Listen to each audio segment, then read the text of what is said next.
Hello guys, welcome back to yet another episode of Shutter Secrets. My name is Yoshi Mertens and on this channel I share some tips, tricks regarding film, photography, and I create some creative photo and video related series. You can check them out right here, right there, and things like that. Enough of talking. These short formatted videos are all dealing about some tips and tricks regarding film and photography, and today I'm going to talk about artificial intelligence and how you can use it to improve your photos or correct or remove disturbing objects from your shots. Chasing stars and holding you.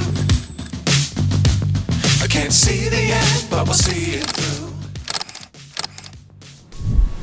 So for this video I'm going to use the Photoshop beta, but some of the features are already available in the fully released Photoshop version. So keep that in mind that this video is using a beta version and the Photoshop version might not be too stable for bigger projects. That being said, let's jump straight into the video and hit that photo up on screen right now.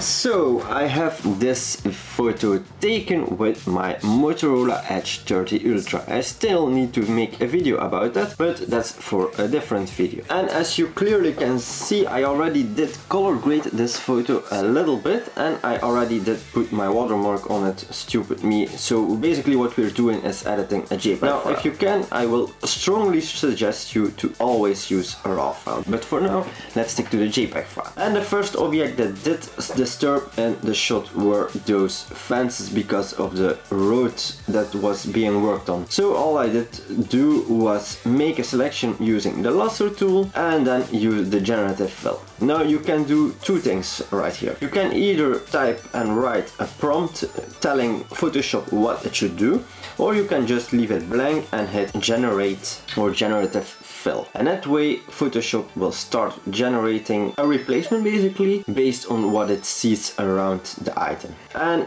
that way I was able to remove that fence in a really simple way.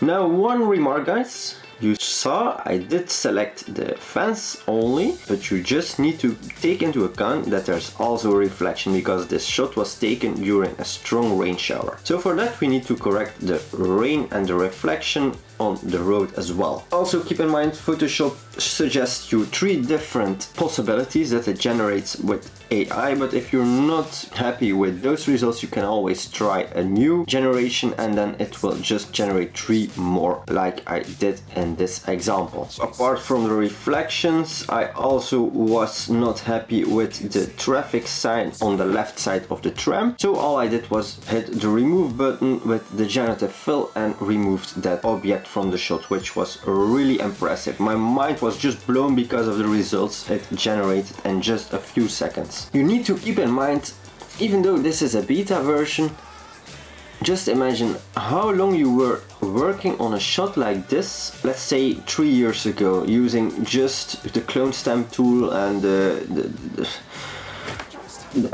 patch tool. I mean, I barely use them anymore. And then I did the same with the reflection, such a complex selection on the tram itself to remove the traffic sign there as well. And even, just check it out, we will check it out together. I mean, check the text on the tram. It will take a bit, but okay, there are some artifacts on the door, but I mean, such a complex scene, and I mean, it's just crazy how easily you can fix something complex like that. And that way, yeah, well, I want to show you one more thing. This wire, for instance, yeah, well, it's not realistic that you remove that wire, but it was just disturbing in my opinion in the shot. So what I did was make a selection with the lasso tool for the first part, hit remove, and then poof, it's gone. But you can also use the eraser tool, which basically does the same, but it gives you a bit more control because you can easily select it and then poof, it will completely make it vanish in seconds. Such a powerful tool, guys. And I really hope you enjoyed this short to the point video about how AI can help you to remove disturbing objects and artifacts from your shots. That being said, if you like this video, hit the thumbs up. If you didn't already, please hit the subscribe button for more videos. And then the only thing that rests me to say is that you don't need to be great to start, but start to become great. See you in the next video. Bye! What's left is right. Chasing stars and holding you. I can't see the end, but we'll see it through.